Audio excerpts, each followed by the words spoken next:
Capítulo 12. Devuélvase al remitente. Del piso bajo llegaron dos nuevas explosiones, seguidas por otra cerrada ráfaga de disparos. El segundo equipo de dos hombres estaba despejando la planta. Bon oyó las pisadas del primer equipo resonando en la escalera. En cuestión de segundos se escenificaría en el rellano la danza de la muerte. Por la puerta que se abría a su derecha arrojarían un par de granadas aturdidoras o dos botes de humo.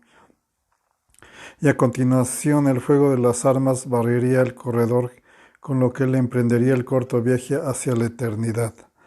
La voz de Simón le resonaba en el interior de la cabeza, como surgida de un disco rayado. Usa tu iniciativa, usa tu iniciativa. ¿Qué era aquello? ¿Una pista, una clave?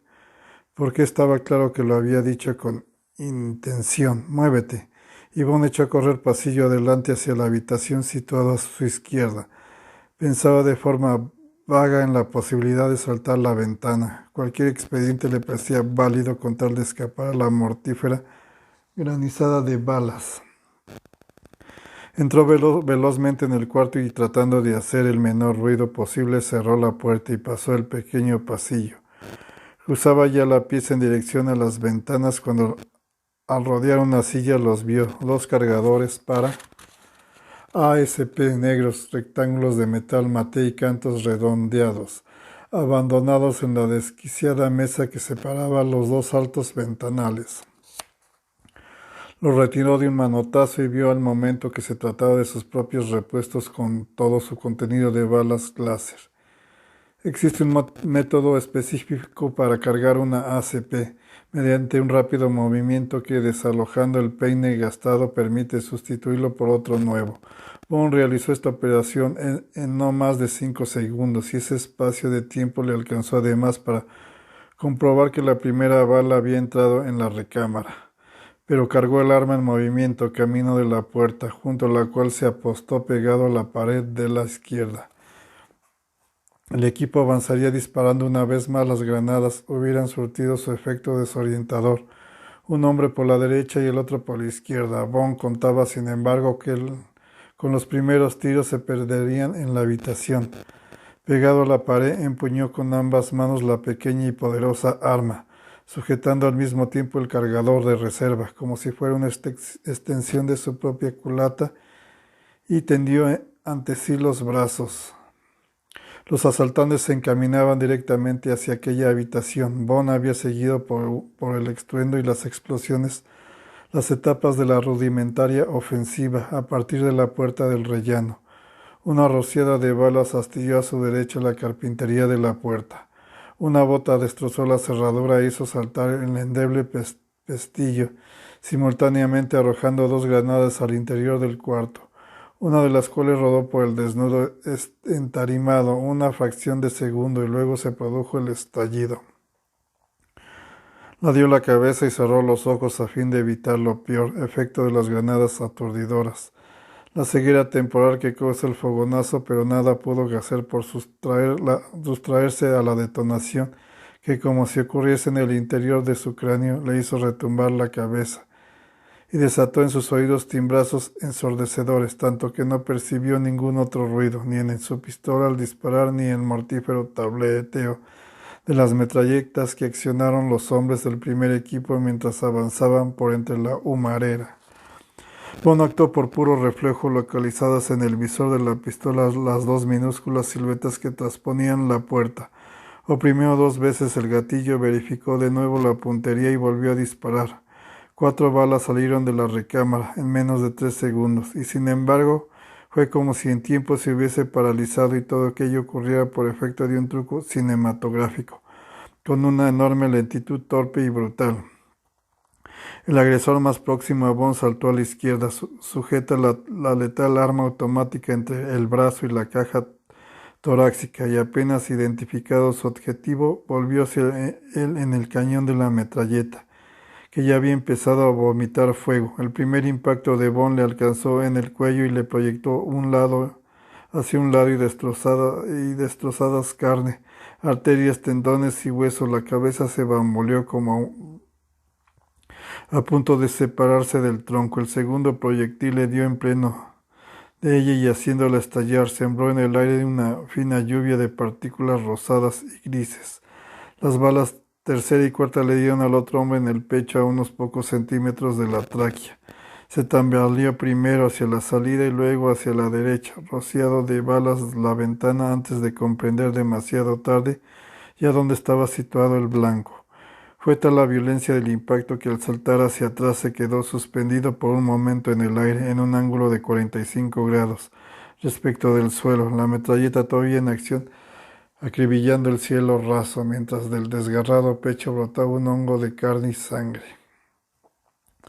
A causa de la sordera temporal, Bond tenía la impresión de encontrarse fuera de la escena, como si le contemplara en una película muda. Su experiencia, sin embargo, le ayudó a reaccionar.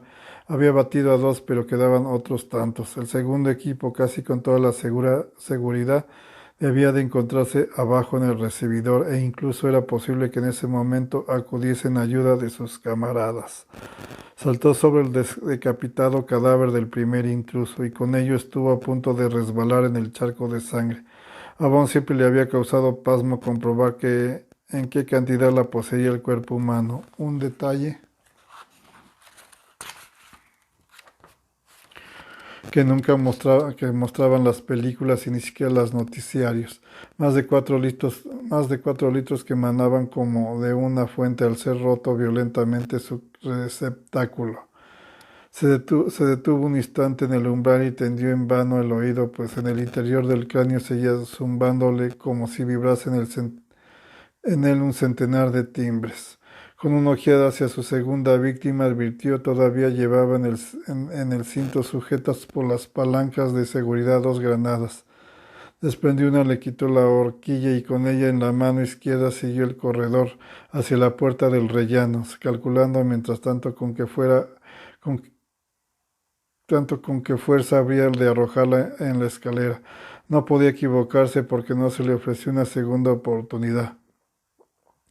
A solo un paso de la puerta del rellano, algo le hizo detener aquel sexto sentido que, desarrollado a lo largo de los años, ahora le alertaba de forma sutil ante casi cualquier emergencia. Se volvió a tiempo de discernir una silueta que salía del cuarto cautelosamente, abriéndose paso entre la sangre que encharcaba el suelo y los destrozados cuerpos tendidos en el extremo opuesto al umbral. Sin duda, al oír sus disparos, reflexionó más tarde, el segundo equipo había organizado una especie de maniobra de tenaza. Uno de sus componentes acababa de escalar la fachada, a fin de interrumpir por la ventana, mientras el otro atacaba desde la escalera. Bond lanzó por la puerta del rellano en dirección a la escalera la granada que sostenía en la mano izquierda, y con la contraria disparó 2 veces al hombre que le había surgido de la habitación, el cual rodó sobre sí mismo como atrapado en un torbellino. Del primer cargador le quedaban solo 2 proyectiles. En 5 segundos lo reemplazó con el de reserva. Se adentró entonces un par de pasos en el rellano y disparó 2 veces al azar mientras localizaba el blanco. El último de sus agresores, a quien la granada había pillado desprevenido, se agitaba al pie de la escalera. Al ver las chamuscadas y los desesperados tirones que daba a sus ropas a la altura del bajo vientre, Bond comprendió que la granada le había estallado en la ingle cuando subía la escalera. Sordo todavía, Bond le vio abrir y cerrar la boca, deformando el rostro por una mueca. Disparado desde lo alto de la escalera, le voló limpiamente la bóveda del cráneo, con lo cual el otro cayó de espaldas, desplazando un par de palmos por el impacto, y los sesos se le derramaron en un sucio suelo del zaguán. Volviendo silenciosamente sobre sus pasos y después de salvar la acrecentada masa de cadáveres, Bond se acercó a la ventana de la habitación. Abajo, a unos 20 metros de distancia, vio a Tamil Rani, en compañía de Simon y de media docena de los demás inquilinos permanentes de Erewhon. Todos permanecían muy quietos, en pie, inclinada la cabeza como en actitud de escuchar. No había a la vista armas desenfundadas, ni Bond divisó ninguna apuntando hacia la casa desde puntos estratégicos. Se apartó de la ventana, no quería que le viesen, pero al mismo tiempo titubeaba en cuanto a la mejor manera de abandonar la casa. La solución se le ofreció parcialmente cuando apenas había avanzado 2 pasos la voz de Rani desde el exterior. ¿Sigue usted entre nosotros, comandante Bond? Simón añadió sin transición. ¿Lo comprendiste, James? Volvió a la ventana, pero se mantuvo a un lado evitando asomarse en lo posible. Todos seguían donde antes y tampoco en ese momento había armas a la vista. Retrocedió y gritó: «¿Queréis matarme, hijos de perra? Ahora vamos a jugar limpios. Liquidaré uno tras otro». Se arrojó al suelo y reptando bajo el marco alcanzó la siguiente ventana. El grupo tenía fila a la vista en la primera cuando disparó él. La bala hirió al suelo a unos 10 pasos de donde estaban levantando una gran polvadera. «Tranquilo, Bond», voceó Tamil Rani. «Nadie quiso hacerte el menor daño. Era una prueba nada más que eso, destinada a comprobar su eficiencia. Salga ya, el examen ha terminado. Antes quiero que vengan aquí uno de ustedes, Simón, si le parece, sin armas inmediatamente, y por la puerta principal. De lo contrario empezaré a ocuparme de ustedes y muy deprisa».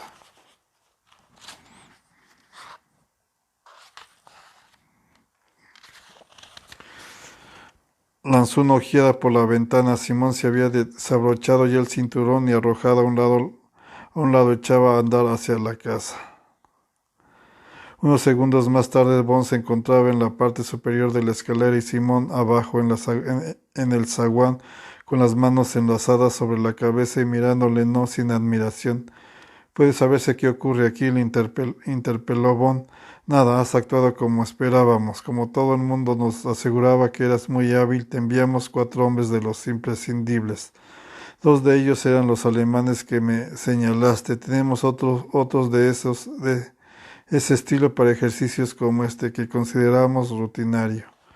«Rutinario, consideras rutinario decirle a la víctima que solo se emplearía munición de fogueo?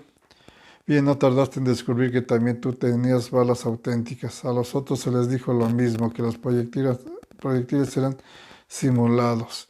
Yo tenía munición, solo si la encontraba, cosa que hice en parte por casualidad». «No digas bobadas, Jace. Disponías de balas auténticas desde el mismo comienzo, y había cargadores diseminados por toda la casa. ¿Puedo subir?». Con las manos todavía sobre la cabeza, Simón inició el ascenso. Bond, entre tanto, empezó a reflexionar. «Imbécil», se increpó a sí mismo. «Te dije que eran de fogueo y tú te fiaste de su palabra. ¿Por qué?».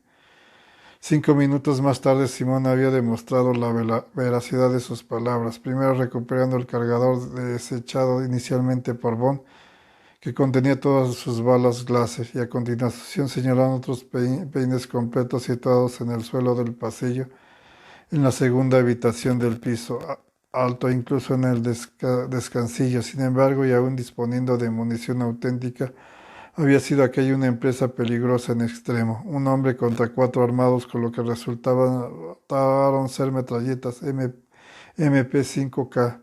Me hubieran podido borrar del mapa en cuestión de segundos. Pero no lo hicieron, ¿verdad, James? Según nuestros informes, tú sabes salir con bien de esta clase de situaciones, lo cual demuestra sencillamente que nuestros informadores acertaban. Bajaron la escalera y salieron al cálido exterior, que resultaba muy grato. Bond sentía en efecto que era mucha su suerte al estar vivo, y al mismo tiempo se preguntó si esa suerte no sería un simple aplazamiento de su ejecución. ¿Y si hubiese muerto allí adentro? Rani nos sonrió ante esa pregunta. Tal caso, comandante Bond, en lugar de 4 cadáveres, solo habríamos tenido que enterrar uno. Pero sobrevivió usted, demostró que tiene bien merecida su fama. Aquí vida y muerte valen lo mismo, solo la supervivencia importa. Y fue lo que dijo Simón, un reto, una prueba, más bien una prueba.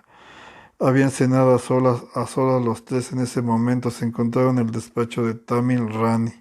«Le ruego que me crea». El oficial de mando de Erewhon desplegó las manos en amplio ademán. «Si hubiese dependido de mí, no le habrían sometido esa ordalia. Esta organización es tuya y el empleo me lo ofreció usted». «Verá», dijo en voz más baja, «quiero ser enteramente franco con usted. Es cierto, sí, que la idea de fundar una organización que ofreciera el alquiler los servicios de terroristas mercenarios fue mía. En principio, pero lamentablemente, y como ocurre muy a menudo en estos casos, necesitaba el asesoramiento de especialistas. Eso significó aceptar socios de resultas de ello y si bien obtengo cuantiosos beneficios, tengo que acatar órdenes. ¿Y qué se le ordenó en esta ocasión? Comprobar si usted era digno de confianza y podía empleársele, o si nos encontrábamos ante un falsario. También se me encargó obtener de usted información que pudiéramos verificar fácilmente, y más tarde, suponiendo que esa prueba resultara satisfactoria, plantearle un auténtico desafío para ver si era capaz de salir con vida de un trance potencialmente mortal. ¿Y he salido airoso de todas las pruebas? Sí, estamos muy satisfechos. Ahora podemos devolverle a los encargados de nuestra planificación. No le mentí al decirle que teníamos un trabajo para usted. Ha estado esperando desde el principio, por eso le enviaron aquí donde disponemos de instalaciones. Verá, si después del traslado hubiéramos descubierto que era, ¿cómo se llama? ¿Le llaman ustedes un agente doble? Bon asintió. Si le hubiese probado que usted, eso aquí disponíamos de instalaciones para retirarle de la circulación de forma permanente. ¿Y ese empleo que me ofrece en qué consiste? Es una operación tan vasta como compleja, pero puedo anticiparle algo. Rani miró a Bomb con los ojos tan vacíos que se hubieran dicho de cristal. Lo que proyectamos en este momento será el golpe terrorista de la década, por no decir del siglo. Si todo se desarrolla conforme a lo previsto, será la chispa que haga estallar la revolución final, un cambio total y sin precedentes del mundo y sus acontecimientos. El inicio de una nueva era y de los intervengamos en él ocuparemos lugares de privilegio en la sociedad resultante. Ya vi esa película. Simón se puso en pie y se acercó al archivador donde se guardaban unas cuantas botellas. Después de servirse un generoso vaso de vino, desapareció de la vista. Mófese cuanto quiera, comandante Bond. Sin embargo, creo que incluso usted verá en esta operación algo sin paralelo en la historia. ¿Y para qué es necesaria mi intervención? Bond arqueó una ceja, dando a su semblante una expresión sátira. Yo no he dicho que sea necesario, pero la operación podría fracasar sin intervención de alguien como usted. Muy bien, el agente especial se trepó en la silla, pues hábleme de este asunto. Sintiéndolo mucho no puedo hacerlo. Los ojos de Rani se clavaron en él de tal forma por espacio de quizás 2 segundos que Bond dio a pensar que estaba ensayando alguna especie de hipnosis. Y en resumidas cuentas que hemos de devolverle a usted, ha de regresar. ¿Regresar a dónde? Demasiado tarde ya, Bond notó a su espalda la presencia de Simón. Al lugar de donde viniste. Sintió el pequeño inciso de pinchazo a través del tejido de la camisa, en la parte alta del brazo, unos centímetros del hombro derecho.